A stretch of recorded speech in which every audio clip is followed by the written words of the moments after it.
Assalamualaikum warahmatullahi wabarakatuh.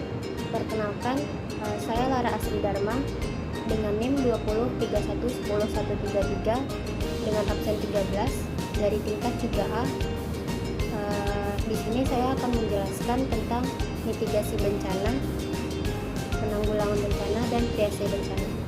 Mitigasi bencana didefinisikan sebagai upaya untuk mengurangi risiko bencana baik secara struktur atau fisik, yaitu melalui pembangunan fisik alami atau buatan, maupun non-struktur atau non-fisik melalui peningkatan kemampuan menghadapi ancaman di wilayah pesisir dan pulau-pulau kecil seperti WP 3K. Secara sederhana, mitigasi bencana adalah rangkaian upaya untuk mengurangi risiko bencana baik pada pra-bencana, saat bencana, hingga pasca bencana. Selanjutnya yaitu ada tujuan mitigasi bencana. Di bawah ini ada tujuan dari mitigasi bencana itu sendiri, seperti satu, meminimalisirkan adanya korban jiwa akibat bencana.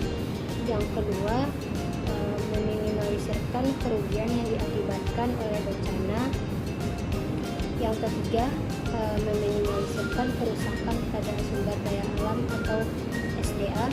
Yang keempat, sebagai pedoman pemerintah dalam merencanakan pembangunan di masa depan. Selanjutnya itu yang kelima, meningkatkan kesadaran masyarakat mengenai risiko dan dampak dari adanya bencana. Yang keenam yaitu membuat masyarakat merasa lebih nyaman dan juga aman. Selanjutnya yaitu ada jenis-jenis mitigasi bencana seperti mitigasi struktural. Secara garis besar, jenis mitigasi yang satu ini dilakukan dengan cara membangun prasarana menggunakan berbagai macam teknologi modern yang dirancang untuk tahan menghadapi bencana alam. Selanjutnya yaitu untuk upaya ini dilakukan untuk mengurangi adanya tingkat kerusakan yang parah akibat bencana alam itu sendiri. Sebagai contoh, dibangunnya waduk untuk mencegah terjadinya banjir ataupun membuat bangunan yang didesain untuk meminimalisirkan terjadinya kerusakan parah akibat gempa bumi. Yang kedua yaitu mitigasi non-struktural. Lain halnya dengan struktural mitigasi, non-struktural tidak mengacu pada bangunan dengan pendekatan teknologi modern. Jenis mitigasi yang satu ini dilakukan melalui peraturan pemerintah dengan tujuan untuk meminimalisirkan kerusakan akibat bencana alam. Contohnya yaitu pemerintah Undang-Undang Nomor 24 Tahun 2007 tentang penanggulangan bencana. Upaya mitigasi bencana meliputi berbagai macam, yaitu satu, meskipun adanya bencana seringkali tidak diekspektasi tetapi kita sebagai manusia dapat melakukan berbagai upaya guna meminimalisirkan terjadinya hal-hal yang tidak diinginkan, seperti kerusakan parah atau menelan banyak korban jiwa. Selanjutnya itu berbagai macam upaya mitigasi bencana juga dilakukan dengan tujuan untuk beradaptasi dengan letak Indonesia yang rawan akan bencana.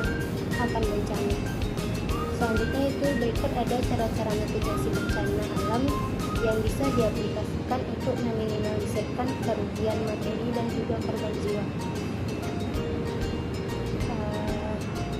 Yang pertama yaitu edukasi. Hal yang pertama yang bisa kita lakukan dan paling sederhana, yang paling mudah adalah memberikan edukasi terkait dengan kebencanaan, agar seperti dijadikan materi pelajaran sekolah atau dimasukkan oleh kompetensi dasar agar anak-anak telah diajarkan dan dikenalkan sedari dini. Selanjutnya itu melakukan diskusi interaktif, ada serta simulasi terjadi gempa bumi atau kebakaran. Yang kedua yaitu ada kearifan lokal. dari kearifan lokal itu sendiri merupakan pengetahuan atau pandangan tradisional yang menjadi acuan perilaku secara turun-temurun. Biasanya hal ini sudah dibentuk masyarakat zaman dahulu berdasarkan adat istiadat agama, budaya untuk menjaga alam semesta ini di sekitarnya. Contohnya pada bencana tsunami tahun 2004 Pulau Simulu, Aceh, kearifan lokal yang mereka lakukan adalah menanam tanaman mangrove, dan terbukti pada saat tsunami air yang sampai pulau ini hanya 2-4 meter saja karena hampir seluruh pantai di pulau ini ditutupi oleh tanaman. Selanjutnya yaitu yang ketiga, teknologi modern, yaitu ada beberapa teknologi modern yang dapat digunakan dalam penanggulangan bencana, yaitu satu, telemetri, yaitu alat pendeteksi dini banjir. Yang kedua, bottom pressure sensor, yaitu alat untuk mengukur tekanan dasar laut. Yang ketiga yaitu seismogram, adalah pengukur getaran gempa. Selanjutnya yaitu penanggulangan bencana terbagi tiga, yaitu satu, legislasi. Dari sisi legislasi ini, pemerintah Indonesia telah mengesahkan Undang-Undang Nomor 24 Tahun 2007 tentang penanggulangan bencana alam. Produk hukum di bawahnya antara lain peraturan pemerintah, peraturan presiden, peraturan kepala badan, serta peraturan daerah. Yang kedua yaitu kelembagaan dapat ditinjau dari sisi formal dan non formal. Secara formal, Badan Nasional Penanggulangan Bencana Alam atau BNPB merupakan focal point lembaga pemerintah di tingkat pusat. Sementara itu, focal point penanggulangan bencana alam di tingkat provinsi dan kabupaten atau kota adalah Badan Penanggulangan Bencana Daerah atau BPBD. Dan dari sisi non formal, forum-forum baik di tingkat nasional dan lokal dibentuk untuk memperkuat penyelenggaraan penanggulangan bencana alam di Indonesia. Selanjutnya yaitu di tingkat nasional terbentuk platform nasional atau PLANAS yang terdiri unsur masyarakat sipil, dunia usaha, perguruan tinggi, media, dan lembaga internasional. Sedangkan pada tingkat lokal kita mengenal forum PRD Yogyakarta dan forum PRD Nusa Tenggara Timur. Yang ketiga yaitu pendanaan. Pendanaan saat ini kebencanaan bukan hanya isu lokal atau nasional, tetapi melibatkan internasional. Komunitas internasional mendukung pemerintah Indonesia dalam membangun manajemen penanggulangan bencana alam menjadi lebih baik. Selanjutnya yaitu triase adalah tindakan untuk memilah atau mengelompokkan korban berdasarkan beratnya cedera, kemungkinan untuk hidup, dan keberhasilan tindakan berdasarkan sumber daya atau SDM dan sarana yang tersedia. Tujuan dari triase yaitu pada musibah massal adalah bahwa dengan sumber daya yang minimal dapat menyelamatkan korban sebanyak mungkin. Selanjutnya yaitu penderita triase dibedakan menurut kegawatan dengan memberi warna segera, intermediate atau merah. Pasien mengalami cedera mengancam jiwa dan kemungkinan besar dapat hidup bila ditolong segera. Misalnya tension pneumotoraks, ada distres pernafasan, perdarahan internal, fasa besar, dan sebagainya. Yang kedua yaitu warna kuning.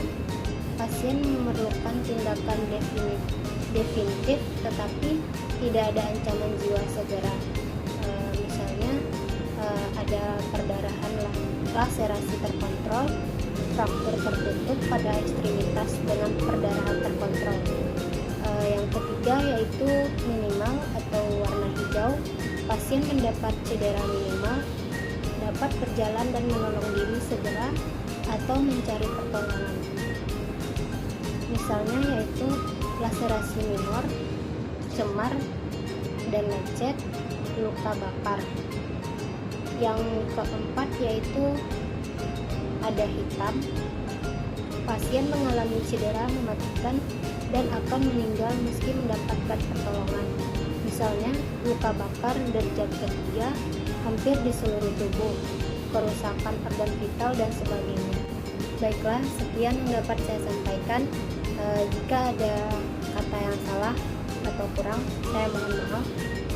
Assalamualaikum warahmatullahi wabarakatuh.